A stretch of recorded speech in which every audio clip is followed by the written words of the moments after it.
96.5, tu más íntima conexión. Radio Callaurima 96.5 FM. Nosotros estamos transmitiendo en vivo y directo una transmisión especial y ahí escuchaba un popurrí bien sabroso de Don Cheo Feliciano, Juan Albañil y otros tantos temas que nos traen un recuerdo enorme del ya fallecido cantante de salsa que se convirtió definitivamente en una leyenda para todos los amantes de este ritmo. Este servidor no es el que está haciendo el programa, pero este servidor quería recordar esos buenos momentos que pasamos en Radio Callaurima, en aquel programa que transmitíamos de 9 a 11 de la mañana, 12 del mediodía, donde compartíamos también con el público esta buena música de salsa y además pensamiento, ideología y bastante información. Pero por ahora, Danielis Calzadilla al bate. Aquí voy, bueno, cuando son las 10:32 seguimos con el tema de hoy, el periodismo en cuarentena. Me acompaña Carlos Carreño. Acá me siento gratamente, estoy muy contenta de formar parte del equipo de Callaurima, además tener la oportunidad de entrevistar no solamente en la parte profesional, sino también tener aquí una persona que pueda hablar bien de Callaurima y que no solamente eso, sino que me cuente experiencias acá en Callaurima. De hecho, recuerdo recientemente, hace como un año más o menos, recuerdo que el señor Francisco Tenorio nos presentó en la Plaza Bolívar.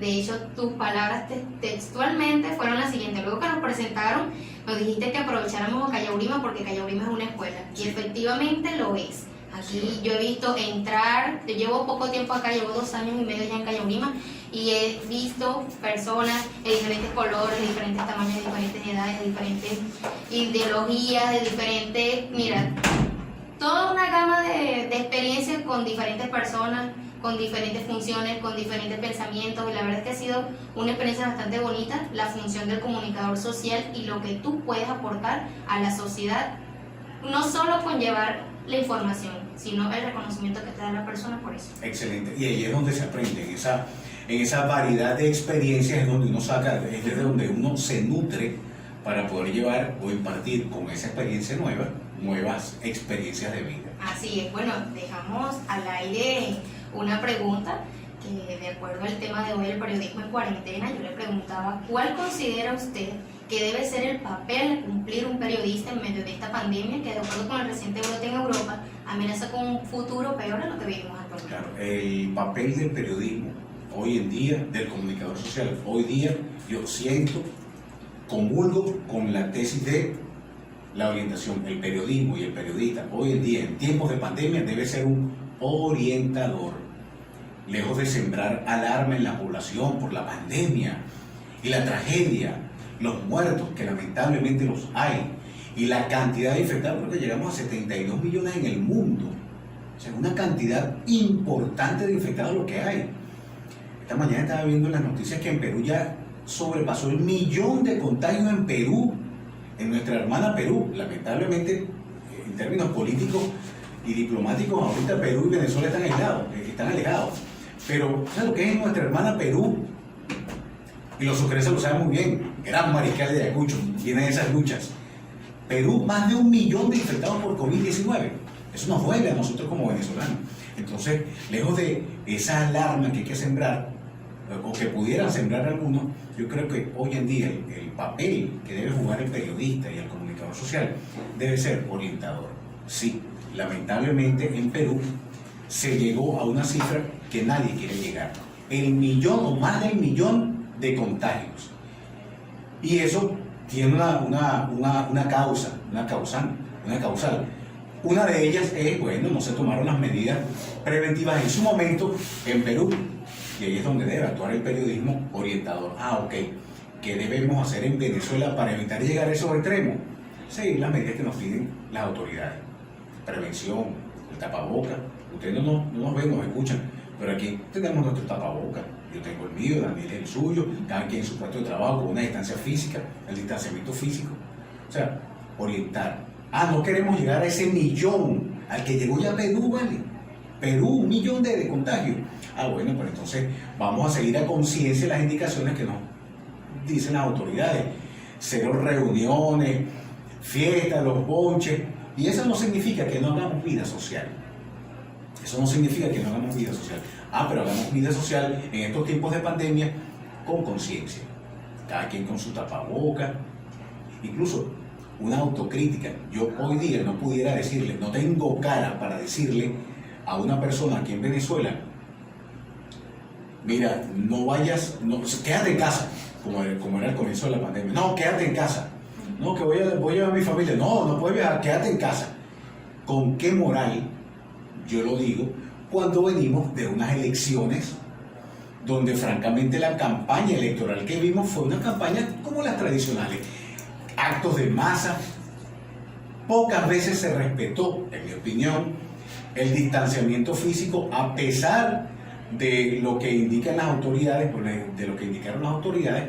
Entonces yo decía, ¿con qué moral yo voy a pedirle a la gente, a mis oyentes y a mis televidentes, lo digo por el caso del BTV, vengo de allá, ¿con qué moral yo le voy a decir a la gente, no, quédense en casa, no salgan a ver a la familia, si en el plano electoral todo el mundo salió e hizo lo que quiso?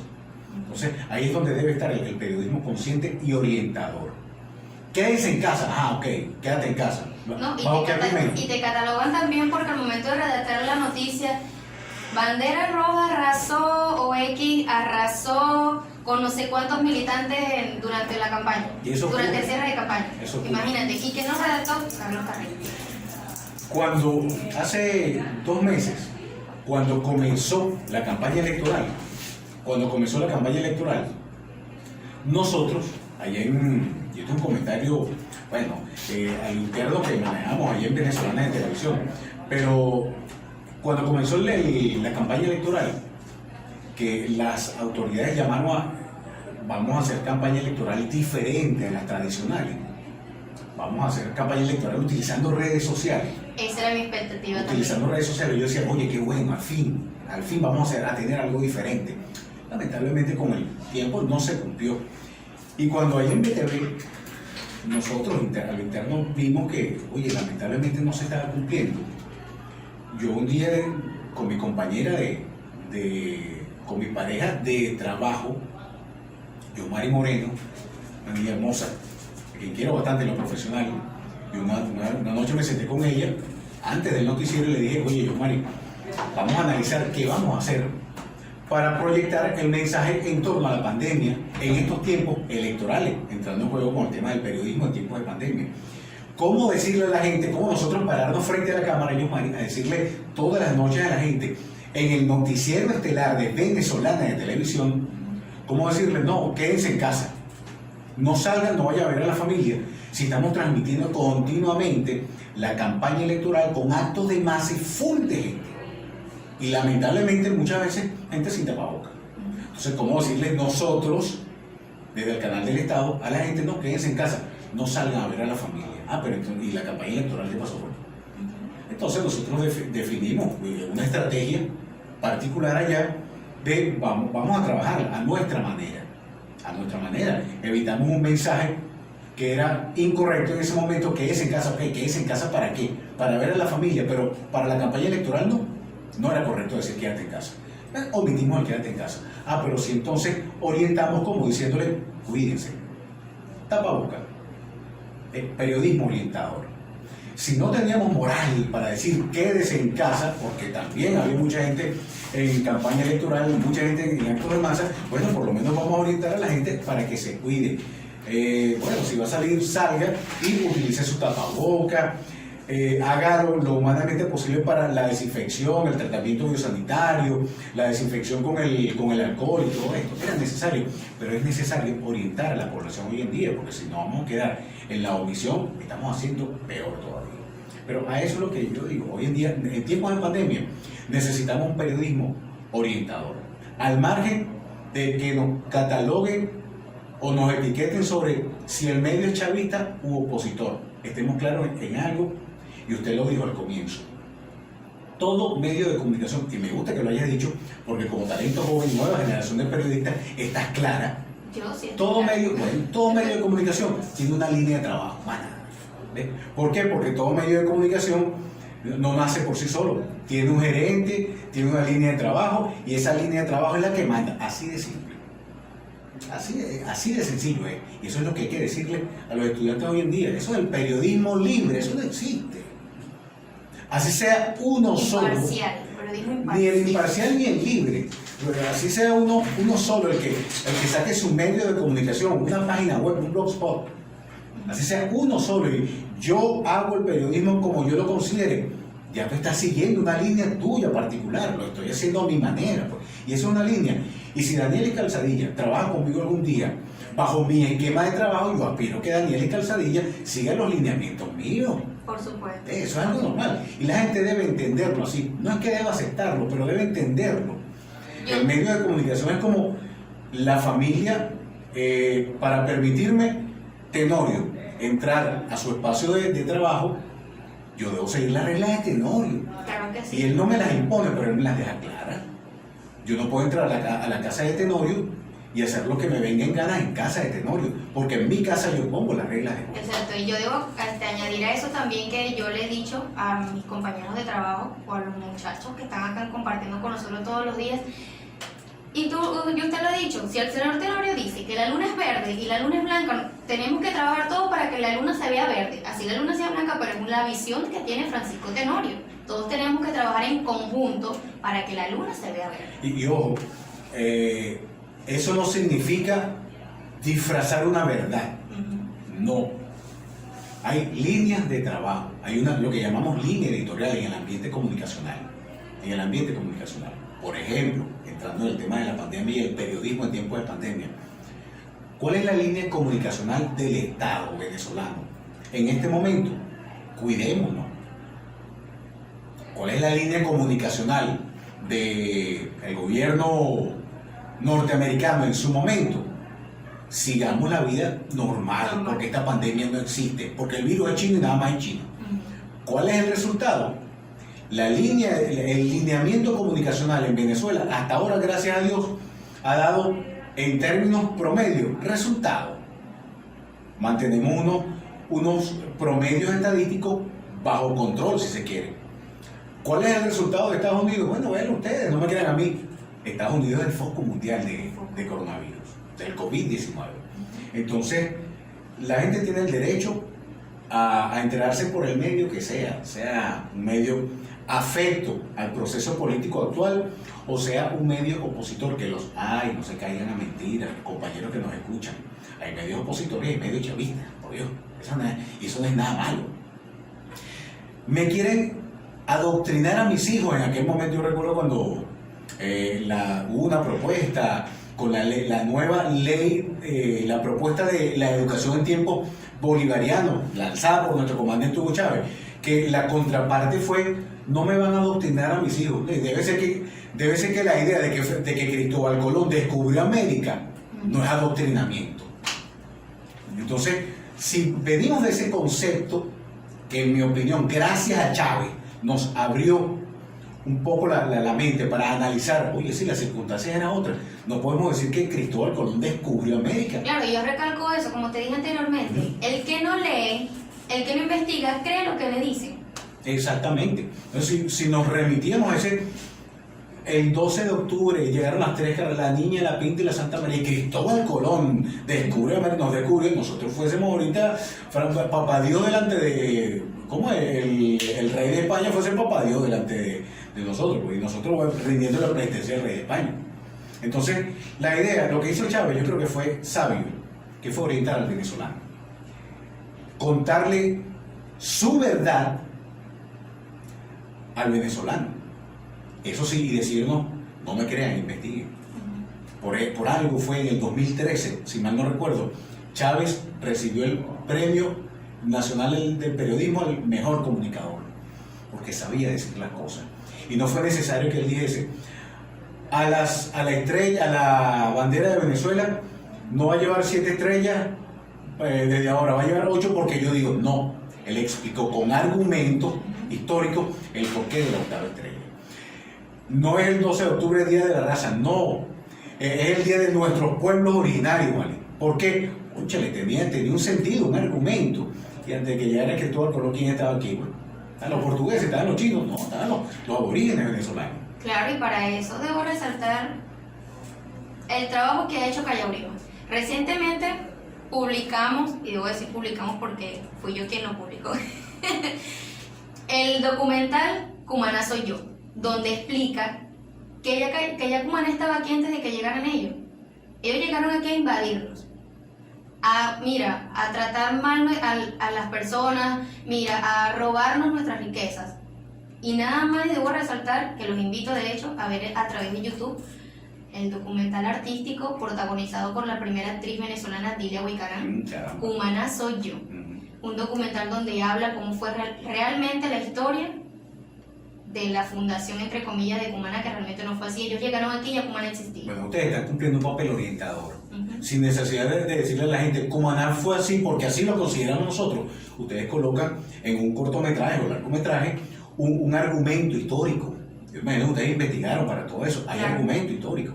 Entonces, eso es cumplir un papel orientador. El periodismo en tiempos de pandemia y el periodista en tiempos de pandemia, a mi juicio, debe ser o debe jugar un rol orientador. Decirle a la gente, lejos de quédate en casa, pero ¿por qué si me entra en contradicción el discurso? Bueno, quédate en casa porque es una forma de prevenir, pero si está esa, la otra es el tapabocas. Utilicemos el tapabocas, las medidas sanitarias, o sea, periodismo orientador es lo que hace falta hoy en día en tiempos de pandemia. Claro, así es. Y hablando de periodismo orientador, yo quiero hacerte otra pregunta de que si estamos hablando de orientación, ¿cómo harían las noticias de otras categorías como el arte, la cultura y el deporte, que se han también visto gravemente afectadas ante la situación pandemia? ¿Cómo considera usted que sea realizar el trabajo del periodista en torno a estas categorías de noticias? Te pongo un ejemplo rapidito. Feria Internacional del Libro, la FILBEN 2020. ¿Ustedes escucharon de la FILBEN 2020 aquí? Claro. ¿Okay? Cultura en tiempos de pandemia. En Caracas, eso fue como el detonante para decirle al caraqueño, oye, al fin, llegó la FILBEN. Porque era una manera de que el caraqueño salía de sus casas a un sitio para leer. La Feria Internacional del Libro en Caracas es un fenómeno social que cuando llega el caraqueño abarrota los sitios. Generalmente lo hacían en el Teatro Teresa Carreño. Esta vez lo hicieron en la casona Aquiles Nazoa. Hermoso sitio para hacerlo. Y un espacio en Sabana Grande, si mal no recuerdo. Y la gente abarrotó ambos espacios. Tuve la suerte de saludar allá al ministro Ernesto Villegas. Y lo poquito que conversé con él, le decía, ministro, gracias, o sea, porque nos sacaste de nuestras casas a leer libros, pero aparte de eso, la organización de la FILBEN colocó a la disposición del público a través de las redes sociales, de redes alternativas, la opción de descarga tu libro de la FILBEN en redes sociales, descarga tu libro digital. Yo descargué como 20 libros. La comunicación en tiempos de pandemia fue uno. Ahí tengo varios, pero era lo bonito. Ahí se presta entonces para la respuesta a tu pregunta. La cultura se llevó a cabo, a mi juicio, de una manera idónea, correcta, excelente, con la FILBEN en esta oportunidad de tiempos de pandemia. ¿Cuál fue el resultado? Exitosa la FILBEN. Ustedes quizás aquí como no lograron observarlo. 5, tu más íntima conexión. Acá me sigue acompañando el periodista Carlos Carreño. Bueno, ya conversamos sobre el papel del periodista ante la pandemia, conversamos sobre algunas categorías de noticias, conversamos del periodismo orientador. Y ahora yo le quiero hacer una pregunta. Ya me ha comentado que trabaja en BTV. Entiendo que BTV presentó un brote de COVID-19 que afectó a un importante número de empleados y trabajadores.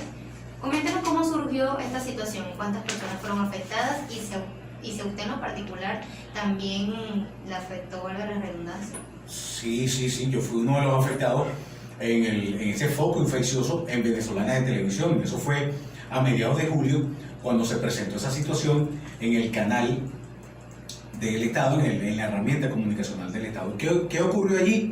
Bueno, un grupo reducido de compañeros de trabajo que estábamos allí cumpliendo las medidas de bioseguridad. Eso es algo que quiero que quede bien claro ante la audiencia. Cumplimos nuestras medidas de seguridad y todavía lo hacemos. ¿Okay? Pero fíjense, ¿por qué digo esto de esa forma? Compañeros, a quienes no creen en el COVID hoy en día, cumpliendo nosotros las medidas de bioseguridad, en un entorno cerrado, nos contagiamos. ¿Por qué? Por una fisura, por un mínimo error. Alguien entró, ese alguien lo conocemos, o sea, sabemos quién es, pero ese alguien entraba y salía y en algún momento donde con esa o esas personas no se cumplieron las medidas. Por 2 casos o por un caso en específico, nos contagiamos un grupo de 144 compañeros. 144, sí, el primer grupo fue de 70. El primer grupo fue de 70. 144 compañeros. Por una persona. Entonces, señores, la audiencia, una orientación, y hablo desde la experiencia propia, no es cuechafita lo del COVID. Un grupo de 144 infectados por una sola persona, por un pequeño error. Y esa persona obviamente no fue allá con la intención de contagiarnos. No, para nada. Esa persona ni siquiera sabía que estaba contagiada. A la semana de la última vez que él estuvo allá, él se entera de su infección, y fue cuando se prenden las alarmas en Venezolana, en televisión. Oye, si este compañero estuvo infectado, está infectado, vamos a hacer la prueba aquí por si acaso, para descartar. Y ese por si acaso para descartar, bueno, degeneró en eso, pues. Cualquier cantidad de compañeros salimos infectados. Y a raíz de eso, bueno, se presentaron varias situaciones. Le sacaron y explotaron políticamente incluso ese tema. Dieron cualquier cantidad de cosas del medio de comunicación y de los compañeros. Se prestó incluso para una situación interna que afortunadamente se aclaró. Incluso hay un video por allí que se hizo tendencia, donde mi persona está aclarando una serie de situaciones que pretendían sembrar en la opinión pública, diciendo que en BTV, en plena pandemia, nos trataban mal, estábamos durmiendo en el piso. Eso es mentira, totalmente falso. Y yo aclaraba, estamos durmiendo en el piso, mentira, allá no. Cada quien tenía su colchoneta. BTV es una empresa, hermano, no es un hotel para estar durmiendo en cama. Pero para los que pretendían dormir en cama, con el tiempo, incluso hasta, gracias a Dios, la misión médica cubana nos dio a cada uno de los trabajadores hasta una cama, de la cama armable. Hasta eso llegó al canal. Claro, no era la misma cantidad de trabajadores la que estábamos allí en ese momento. Después del foco infeccioso se redujo aún más la cantidad de trabajadores. Era necesario mantener las medidas al máximo, ¿ok? Y bueno, poco a poco fue reabriéndose el canal a la nueva perspectiva que hay de pandemia. Sin embargo, allá todo el mundo cumple las medidas de bioseguridad. ¿Qué ocurrió? Sí, lamentablemente, un pequeño error. Y por ese pequeño error de una persona o 2 personas, vino el foco infeccioso. Señores, el COVID-19 sí existe. Y ante el mínimo error, el mínimo margen de error que cometamos nosotros, lamentablemente estamos expuestos. Yo pensé, porque cada vez que me sentaba en el espacio, en el set, para hacer el noticiero, llegaba el señor con el líquido desinfectante y nos echaba las manos y todo eso. Yo pensé, no, yo debo estar ajeno a este foco infeccioso. Yo era el primer infectado, uno de los primeros. ¿Por qué? Porque es de verdad potente el virus, Sí. Es bastante contagioso. Y ahora se descubre que en el Reino Unido hay una cepa, el virus mutó, y hay una cepa que aparentemente es más contagiosa. Entonces no podemos permitirnos ahorita el lujo de tomar a la ligera la situación de, bueno, no, yo salgo cuando quiera con el tapaboca, y si lo quiero llevarle como sencillo lo llevo, y si no, no. O sea, estamos siendo demasiado ligeros y relajados con la situación. No, y enfatizando un poquito ese punto sobre que las personas no creen eso, bueno, se dice que es un virus que fue creado que no afecta a niños y jóvenes y es sumamente peligroso para las personas mayores, pensionados y personas con problemas de salud que acarrean costos y gastos de los estados. De hecho, debo citar que, por ejemplo, Cristina Lagarde, vicepresidenta del Fondo Monetario Internacional, en el año 2010, 13 de octubre, en Holanda, dijo que los ancianos viven demasiado y eso es un riesgo para la economía global. Tenemos que hacer algo ya. Bueno, Cristina Lagarde, la señora en cuestión, es de la primera que estaba atenta con esa situación, a pesar de que ella emitía ese tipo de opiniones. Entonces, caramba, es lamentable que desde el primer mundo, Europa, se opine de esa forma, porque entonces no se tiene el sentido de la humanidad. Caramba, qué cosas, ¿no? Qué contradicciones tiene esta sociedad mundial. El primer mundo resulta que fue uno de los primeros focos infecciosos, Italia. Y nosotros, los países tercermundistas, nosotros, los países donde todavía, según ellos, andamos con guayú y todo eso. Y petróleos en las calles. Sí. Entonces nosotros, por lo menos aquí en Venezuela, mira, nosotros estamos hasta ahora en un nivel de control relativo de la pandemia. Bueno, aquí tengo otra cita que también el expresidente de España, Mariano Rajoy, dijo que los pensionistas han vivido demasiado bien hasta ahora. También Esperanza Aguirre, el presidente del gobierno de Madrid, señaló que si todos los pensionistas se murieran, se ahorraría mucho dinero.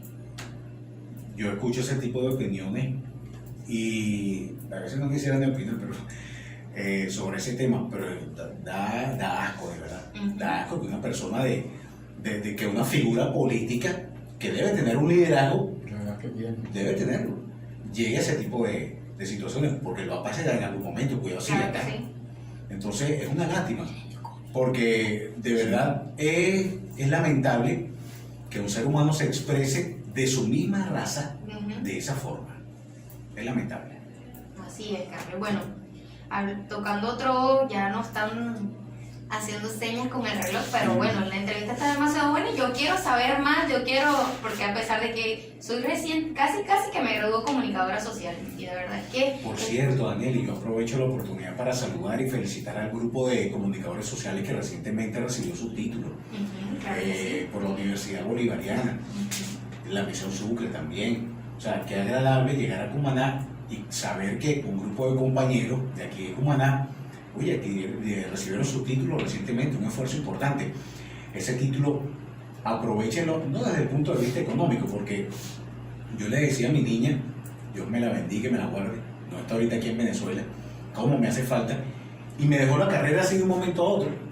Entonces, qué orgullo cuando me dijo, no, yo voy a estudiar periodismo, oye, qué orgullo, me senté grande. Y de un tiempo para acá, a mitad de carrera, me dice, bueno, no, me voy a Colombia, me voy a tal sitio. Bueno, cosas de la vida. Eso es parte de la realidad de la vida. Mi papá siempre me dice, los hijos no son de uno, son de la vida. Entonces, qué agradable cuando yo veo a estos compañeros que recibieron su título, y yo lo que digo es, sáquenle provecho, no desde el punto de vista económico. Le digo a mi niña y a los muchachos a quienes les doy clase en la Misión Sucre, el periodismo no piensen que es la carrera para ganarse un billete. No. El mayor pago del periodista es la satisfacción de tener a una persona en calle que te diga, gracias por informarme, gracias por orientarme.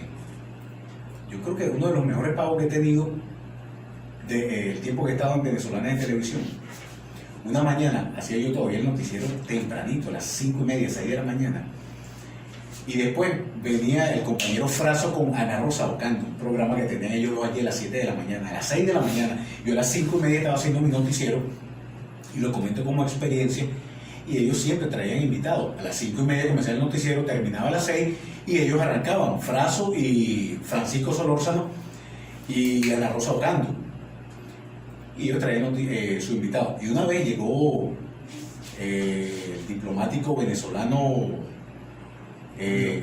Bolívar. No, no recuerdo, en la OEA. Bueno, llegó un diplomático venezolano, oye, lamento mucho se me vaya el nombre en este momento, pero una figura a quien yo admiro, porque yo veo los debates que se lanzaban en la OEA y en la defensa del proceso político nuestro, y el hombre se lanzaba unos debates con argumento y la filosofía y todo esto. Yo decía, caramba, qué agradable ver a este señor defendiendo el proceso político con argumento y la forma como hace su diplomacia. Qué alegría cuando ese señor, una mañana, yo entregando mi noticiero, yo voy a saludarlo, admirándolo a ese señor, y yo le digo, caramba, un gusto conocerlo. Yo admiro su trabajo. Y él me dice, a su manera, caramba, el gusto es mío. Yo admiro el trabajo suyo. Yo siempre lo veo por televisión porque usted me inspira confianza en la noticia. Cuando ese señor me dice eso a mí, yo de verdad, soy ser humano, me sentí grande. O sea, me sentí bastante bien. Y grande no por sentirme sobre las personas, sino grande en el sentido de, ahí está el pago mío. Ahí está el reconocimiento. El reconocimiento de la persona. El reconocimiento de la persona. Ese es el mejor pago que obtiene el periodista. Ah, que vivimos de esto. Yo puedo decir hoy en día, sí, yo vivo de esto. No con lujos. Mi mayor lujo es mi familia que está allí, viviendo y coleando. Ese es mi mayor lujo. Mi mayor lujo es decir, defiendo a un proceso político sin necesidad de llegar a disfrazar una verdad. Parece una mentira, no. Las cosas cuando hay que criticarlas, las critico. Y dentro de mi espacio de trabajo, yo manejo mi forma de hacer periodismo siguiendo una línea comunicacional. Yo estoy claro en donde estoy parado. Y no la critico, porque a lo mejor, llegando Carreño a la presidencia de ese medio de comunicación, yo tendré unas líneas de trabajo. Y quienes estén en mi equipo deben seguir esas líneas de trabajo. Entonces, el mejor pago que puede tener esta carrera es simplemente el reconocimiento de la gente para que digan, oye, yo escucho a ese señor todos los días, chicos, qué bonito es ver. Ayer caminaba por la avenida principal de Las Palomas, ¿vale? Entonces la gente, mira, ¡ay, Carreño! La humildad. Gente que uno ni conoce, pero mira, yo te veo todas las noches en televisión, Eso es bonito. Eso es bonito porque aparte de ello, uno sabe que está enviando un mensaje que le está llegando a alguien. Ahí está el mejor pago del comunicador social. Al margen del dinero, no me quejo de mi pago. Sin embargo, cada vez que recibo mi pago, al igual que todos los trabajadores venezolanos, salimos a la calle y la inflación se lo come. Carreño, ¿qué cree usted? Y le preguntan a uno, usted que trabaja en el canal del Estado, ¿qué cree usted sobre el salario? Bueno, hace falta mejorarlo. ¿Qué voy a decir? Hace falta mejorarlo. ¿Quién vive ahorita con 1.200.000? O sea, ¿quién? Nadie. Eso es una verdad a luces. Pero entonces hay que entender también el por qué eso está ocurriendo. Periodismo orientador. Claro, y yo le digo a esa persona, está bien, es verdad, yo asumo que con lo que yo cobro hoy en día no me alcanza para todo lo que yo quiero. Pero ven acá, no simplemente dejemos las cosas allí, vamos a orientar, vamos a entender por qué, cuáles son las causantes de esta situación. Mírenme la inflación, mírenme las sanciones, las medidas coercitivas, no sanciones. Sanciones del gobierno gringo contra Venezuela. Las sanciones se dan cuando hemos hecho algo ilegal. Venezuela ha hecho algo ilegal cuando trae gasolina de Irán, por ejemplo. No, estamos en nuestro sano derecho, soberano derecho. Las sanciones son una forma de disfrazar una ilegalidad que sí tienen los norteamericanos, el gobierno norteamericano. ¿Ok? Entonces le llaman sanciones, como si nosotros estuviésemos cometiendo alguna falta. Derechos humanos.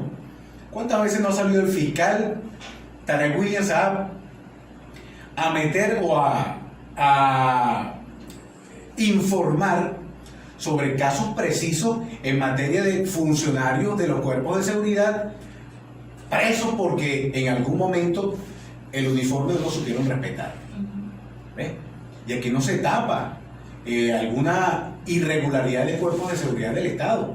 Entonces que me vengan con el cuento mío que no, que en Venezuela no se cumple con los derechos, no se respetan los derechos humanos. No, compadre, ¿qué va? Eso no es conmigo.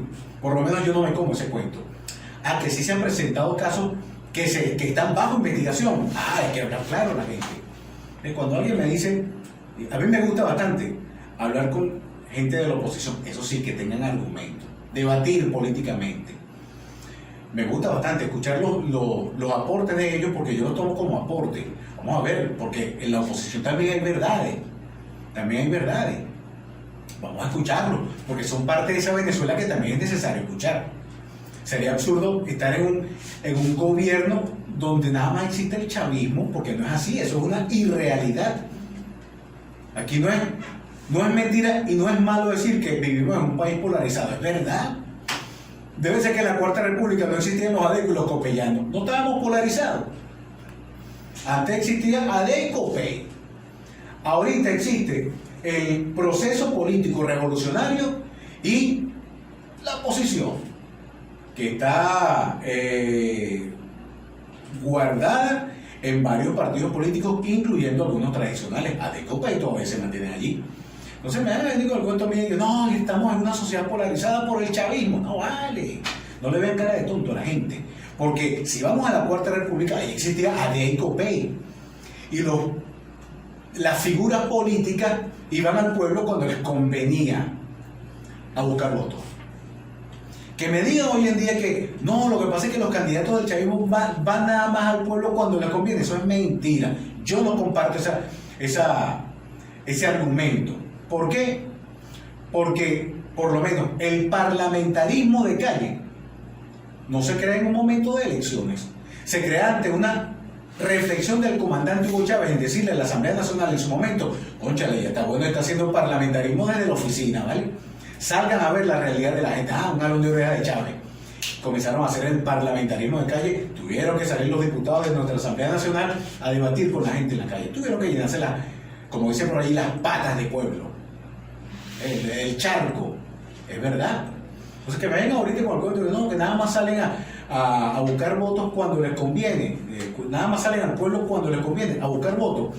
Yo discrepo de eso, y quien lo dice tendrá su razón, y la respeto, porque a veces de verdad hay casos específicos donde, oye, nada más se acuerdan del pueblo cuando les conviene. Eso ocurre en oportunidades, pero yo siento que hoy en día el dirigente político del proceso revolucionario está bien, pero bien lleno de pueblo. Incluso el presidente Nicolás Maduro, yo siento que está tan, pero tan metido con el pueblo, que él más bien, Maduro no es Chávez, ambos tienen dos personalidades totalmente diferentes, y ambos son, yo de Chávez siempre dije, Chávez era un militar prestado a la política y terminó siendo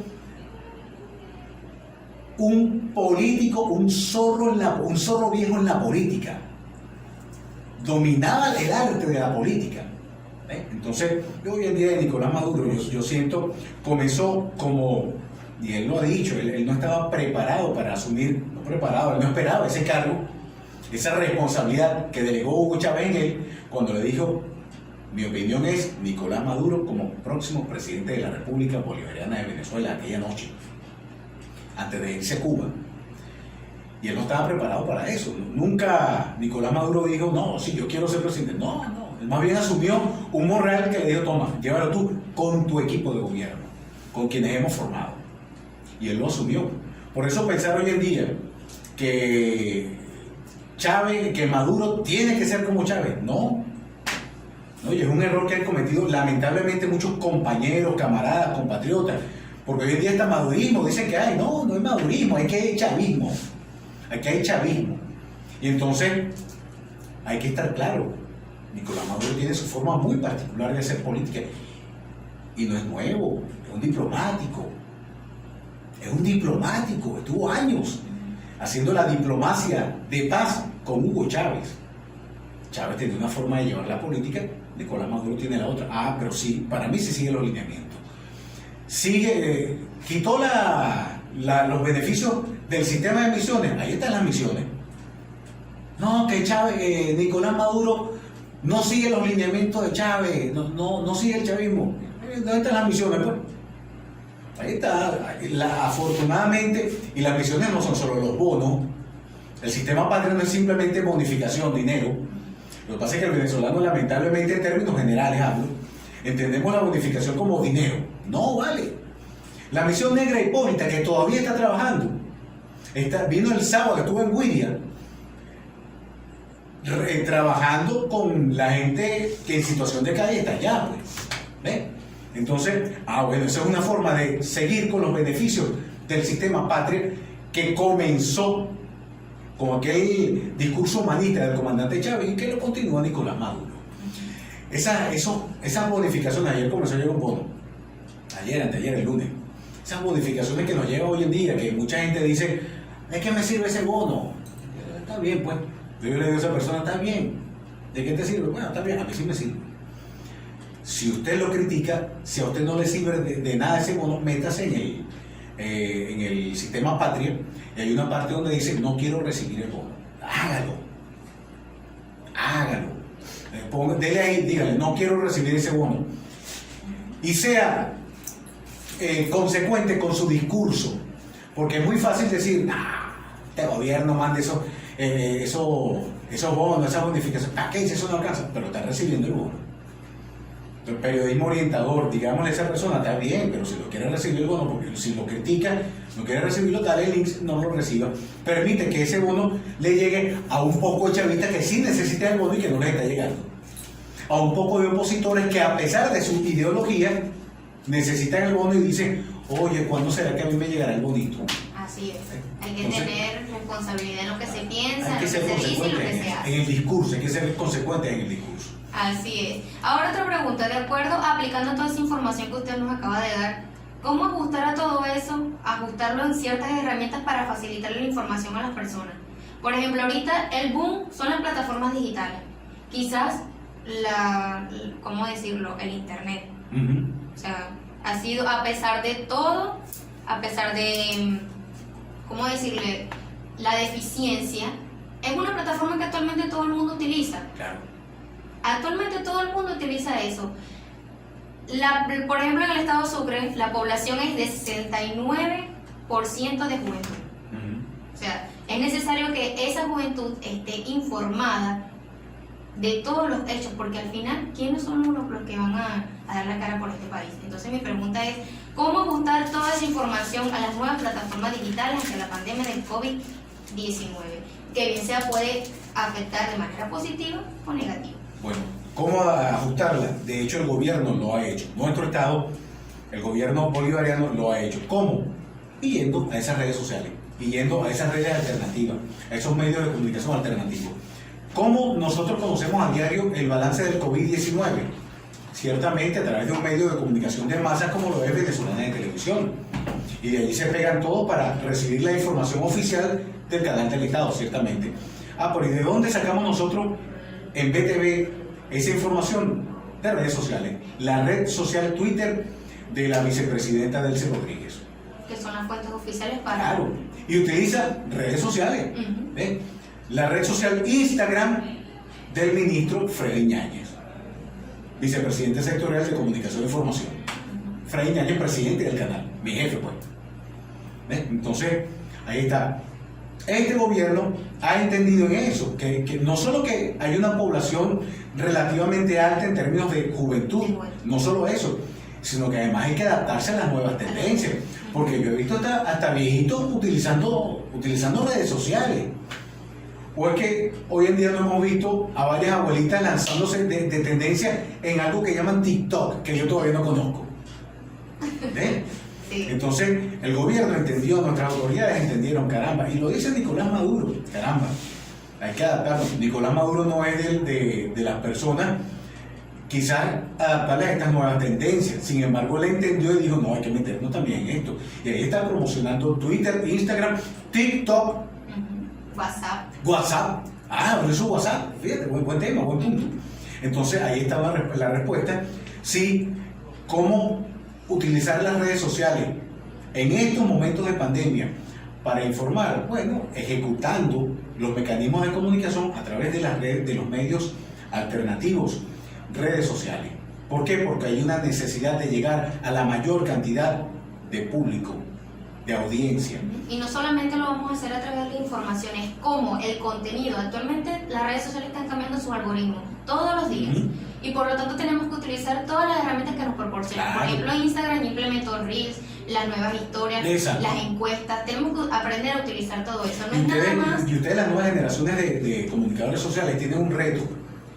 Enseñar, yo te llamo a ti nueva generación, pero a ti te viene, detrás de ti viene una nueva generación. Una nueva generación, claro que sí. Y tú tienes el reto de enseñar a esa nueva generación cómo utilizar esos medios alternativos y hacerle entender el por qué utilizarlos. Yo le digo a mis muchachos en la Misión Sucre, yo doy clases, imparto clases en comunicación social a gente adulta mayor. Y para mí es un honor darle clase a gente que a sus 70 años se está formando, ¿vale? Todos los días aprenden. Claro, y no es fácil encontrar a una persona de 50, 60, 70 años formándose cuando ya tiene una forma de pensar, una ideología, una forma de crianza. Entonces, ¿cómo tú impartirle una enseñanza a una persona de 70 años? 96.5, tu más íntima conexión.